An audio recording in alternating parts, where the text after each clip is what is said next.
السلام علیکم ناظرین، ایپیسوڈ کی شروعات میں ہم دیکھتے ہیں کہ عثمان صاحب یعنی شہر میں داخل ہوتے ہیں اور گھوڑے سے اترنے کے بعد آگے بڑھتے ہیں تو فاطمہ بابا بابا پکارتے ہوئے آگے بڑھتی ہے اور عثمان صاحب سے لپٹ جاتی ہے۔ عثمان صاحب کہتے ہیں میں ٹھیک ہوں، فکر نہ کرو۔ تو فاطمہ کہتی ہے مجھے ڈر تھا کہ آپ کے ساتھ کچھ برا نہ ہو گیا ہو بابا۔ اس پر عثمان صاحب کہتے ہیں نہیں ڈرو نہیں، مجھے کون تکلیف دے سکتا ہے، میں کبھی بھی کچھ نہیں کرتا اس سے پہلے کہ مجھے معلوم نہ ہو کہ یہ محفوظ ہے۔ اس لیے میں ملون خاتون اور بالا خاتون بھی وہاں پہ آ جاتی ہیں اور عثمان صاحب کو صحیح سلامت دے کر بہت خوش ہوتی ہیں۔ پھر عثمان صاحب کہتے ہیں اب بتاؤ تاج الدین نویان کی مدد کرنے والا وہ کتا کہاں ہے؟ جواباً بالا خاتون کہتی ہیں وہ زندان میں ہے۔ قندوز صاحب اور اس کی بہو عائشہ خاتون کے ساتھ کیا ہوا؟ یہ سن کر عثمان صاحب کہتے ہیں تاج الدین نویان انہیں ہمیں نہیں دینا چاہتا، وہ بغیر دیے ہم سے کچھ لینا چاہتا ہے، چلو میں دیوان میں ہر کسی کا انتظار کر رہا ہوں۔ یہ کہتے ساتھ ہی عثمان صاحب آگے بڑھ جاتے ہیں۔ ادھر پنجرے میں عائشہ خاتون قندوز صاحب سے کہتی ہیں تاج الدین نویان نے اپنی نظریں عثمان پر جمائی ہوئی ہیں، آج اس نے اسے آزمایا، لیکن اگر وہ نہیں مانے گا تو یہ اسے تباہ کر دے گا۔ تو قندوز صاحب کہتے ہیں تاج الدین نویان دوسرے کو خبر ہونے سے پہلے اپنے دانتوں سے شکار کو دبوچ لیتا ہے اور وہ جانتا ہے کہ عثمان پر حملہ کرنا مشکل ہے، اس کتے نے اپنا کھیل اسی کے مطابق ترتیب دیا ہوگا۔ جواباً عائشہ خاتون کہتی ہیں عثمان صاحب کائیوں کی آخری امید ہے، اگر وہ گرتے ہیں تو کائی مٹ جائیں گے۔ یہ سن کر قندوز صاحب کہتے ہیں نہیں، کائی ہمیشہ قائم رہیں گے،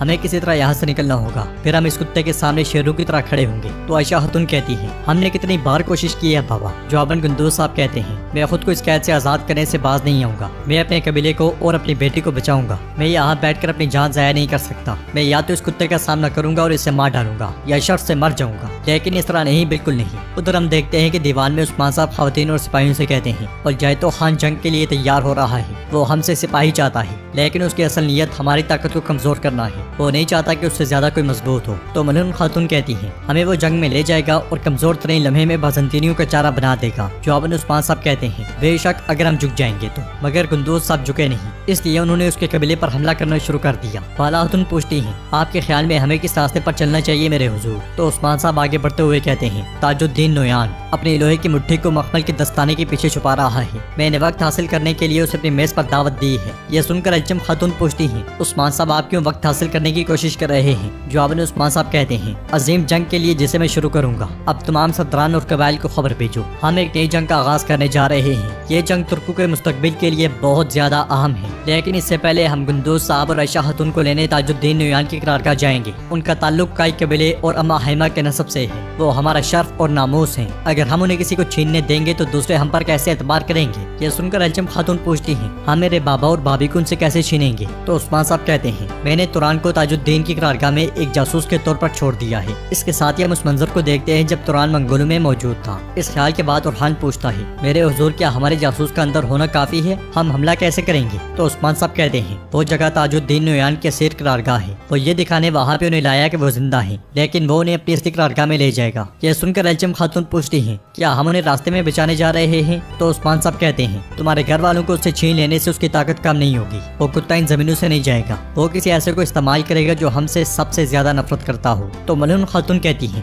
وہ محمد صاحب سے بات کرے گا میرے حضور۔ یہ سن کر عثمان صاحب کہتے ہیں وہ کچھ نہیں کر سکتا چونکہ میں نے جیر کتائی کو اس کے ساتھ رکھا ہوا ہے، میں اس کے پٹے کو قابو کر رہا ہوں۔ ادھر ہم دیکھتے ہیں کہ جنگل میں تاج الدین نویان سپاہیوں کے ساتھ آگے بڑھ رہا ہوتا ہے، اس لیے میں ہم دیکھتے ہیں کہ چوغے میں لپٹا ہوا ایک شخص اس کے راستے میں بیٹھا ہوتا ہے۔ کمانڈر اس سے کہتا ہے ایک طرف ہٹ جاؤ آدمی، تم بیچ میں کیوں بیٹھے ہو؟ مگر جواب نہ ملنے پر منگول کمانڈر پھر سے کہتا ہے کیا تمہیں میری آواز سنائی نہیں دے رہی؟ میں تم سے بات کر رہا ہوں۔ اس کے نہ اٹھنے پر تاج الدین نویان کے اشارے پر دو سپاہی اس کی جانب بڑھتے ہیں تو رومی جلاد ایک دم سے اپنا چوغا اتار پھینکتا ہے اور اگلے ہی لمحے ڈنڈے سے منگولوں پر ٹوٹ پڑتا ہے۔ جو منگول سپاہی اس کی جانب بڑھتا ہے وہ اسے زمین پر پٹخ دیتا ہے اور آخری منگول کو دبوچ لیتا ہے۔ یہ دیکھ کر تاج الدین نویان سپاہیوں کو روکتے ہوئے کہتا ہے رکو۔ سپاہیوں کو روکنے کے بعد تاج الدین نویان خود اس کی جانب بڑھتا ہے اور اس کے پاس جا کر کہتا ہے ایک آدمی جو اس طرح میرا سامنا کرنے کی جسارت کر سکتا ہے وہ ضرور کوئی خاص آدمی ہوگا، بتاؤ کون ہو تم؟ یہ سنتے ساتھ ہی رومی جلاد ایک فرمان اس کی جانب پھینک دیتا ہے۔ فرمان پڑھتے ساتھ ہی تاج الدین نویان کہتا ہے تم بازنطینیوں کے مشہور جلاد ہو، ہاں؟